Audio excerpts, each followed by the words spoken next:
Hi everyone. So for today's video, tuturuan ko kayo kung paano gumawa ng A3 designs using Canva. Okay.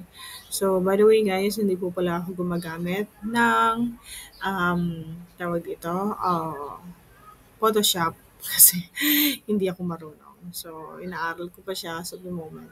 But anyhow, so Canva will do kasi magaganda yung mga designs niya. Marami siyang magagandang designs tulad nito. And at the same time, yung quality ng output magaganda rin po kasi super high yung may pixels nila, hindi sila pixelated. So, let's start and make A3 designs using Canva. So, gustong-gusto ko po kasi ng malalaking designs. So, let's go to create a design and then customize size. So, yung sizes po, sinave ko na. So, A3 at A4 lang naman yung ginagamit natin. Pero dahil makakalimutin ako, sinulat ko na. So, you can use it in millimeter, centimeter, and inches. So, gumamit tayo ng 297 by 420 millimeter. So, change muna natin ito ng millimeter. So, next is 297 by 420. 297 by 420 design and then create new design. So, this is, ayan, pwede mong palitan ng handwriting, lahat. So, keme. So, it's up to you. So, marami pong magagandang designs dito. So, after that, um, pwede ka nang mag-save. Okay. So, certified plantita, share mo lang. Kapag okay na yung design mo, download. Tapos, highest quality, and then PNG file. So, mas maganda po siya sa JPEG. And then, download.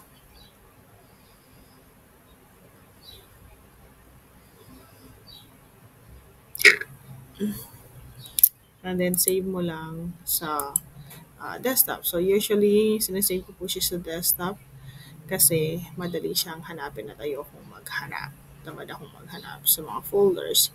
So, save. And then, since meron na akong file kanina, save lang.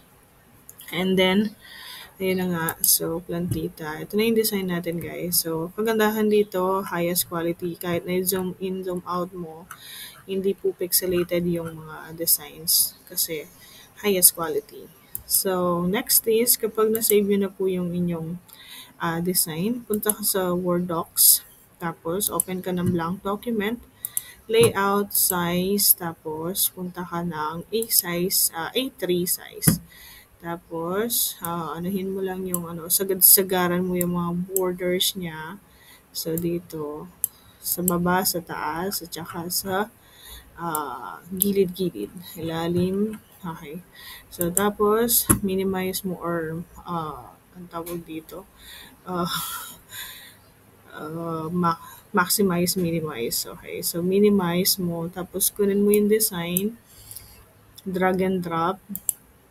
Tapos, ayusin po yung design. So, para hindi ka mahirapan, anhin mo yung text wrapping square. Tapos, i-adjust mo lang.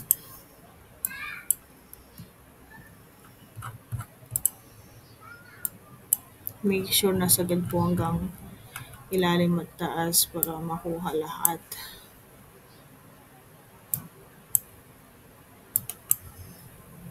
Yan.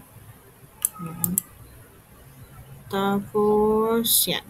Kapag okay na yung design, Control P, tapos printer properties, ininstalan ko po pala ng L110 yung aking printer na L121 para madagdagan yung paper type niya. Kasi kapag L121 lang, plain paper lang yung magagamit natin. Pero kapag L110 yung driver niya, pwede siyang Epson Matte, Epson Premium Envelope para makapag-print din tayo ng mga stickers.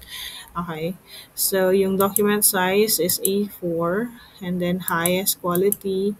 And then, wag pong kakalimutan yung multi-page 2x1 poster. And then, sublimation, gumawa ako ng preset, more options, advanced. And then, color controls, Adobe RGB. And then, uh, slide bar. And then dito, positive 25, negative 3, and then negative 25. Tapos okay. And then high speed, doon po kakalimutan yung mirror image. And then, ah, okay na po ba lahat? Wala na bang nakalimutan? Let's see again. Double check. Oh, multi-page. 2 by 1 poster. And then print preview para alaman natin yung kung may mali or wala. And then print. Ayan. Okay. So, naging 2 pages po siya. So, kung makikita nyo. Okay. So, let's print now.